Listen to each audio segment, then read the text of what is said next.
Hello friends, আসসালামু আলাইকুম। আজকের এই ভিডিওতে দেখিয়ে দেব কিভাবে আপনার ছবিকে কার্টুন ফেস করবেন। আমরা অনেকে দেখে থাকি ছবি কার্টুন ফেস থাকে, সেটা কিভাবে করতে হয় সেটা আমরা জানি না, তাই আজকের এই ভিডিওতে দেখিয়ে দেব কিভাবে করবেন।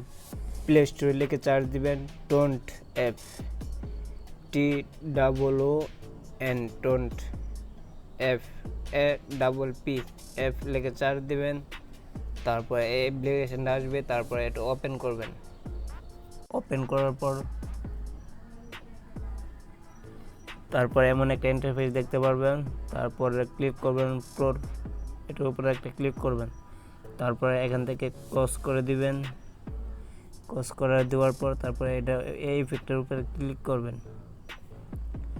তারপর আপনার যে ছবিটা কার্টুন ফেস করবেন সেই ছবিটা নিয়ে নেবেন।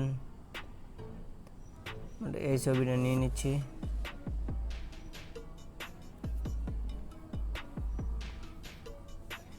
নেওয়ার পর ক্রিয়েট এখানে ক্লিক করবেন।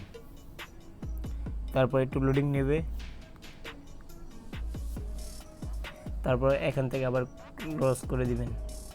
তারপর দেখতে পারবেন আপনার কার্টুন ফেস হয়ে গেছে। যখন আপনার ফিল্টারটা চেঞ্জ করতে পারবেন, যে ফিল্টারটা রাখতে চান, এখানে অসংখ্য ফিল্টার আছে, সেই ফিল্টারটি ইউজ করতে পারবেন। দেখতে পাচ্ছেন অনেক ফিল্টার আছে, সেটি খুব সহজে ইউজ করতে পারবেন।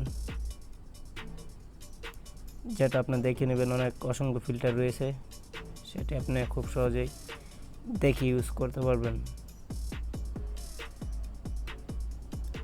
অনেক ফিল্টার রয়েছে, যেটা আপনার ছবির সাথে সুন্দর দেখা যায় সেটা ইউজ করবেন। তারপর এখান থেকে টিক মার্ক করে দিবেন। টিক মার্ক করার পর তারপর এখানে সেভ হয়ে যাবে। এখান থেকে টিক মার্ক করার পরে সেভ হয়ে যাবে, গ্যালারিতে সেভ হয়ে যাবে। যদি ভিডিওটা ভালো লাগে অবশ্যই আমাদের চ্যানেলটা সাবস্ক্রাইব করবেন। সবাইকে অনেক ধন্যবাদ। দেখা হবে আরেকটা নতুন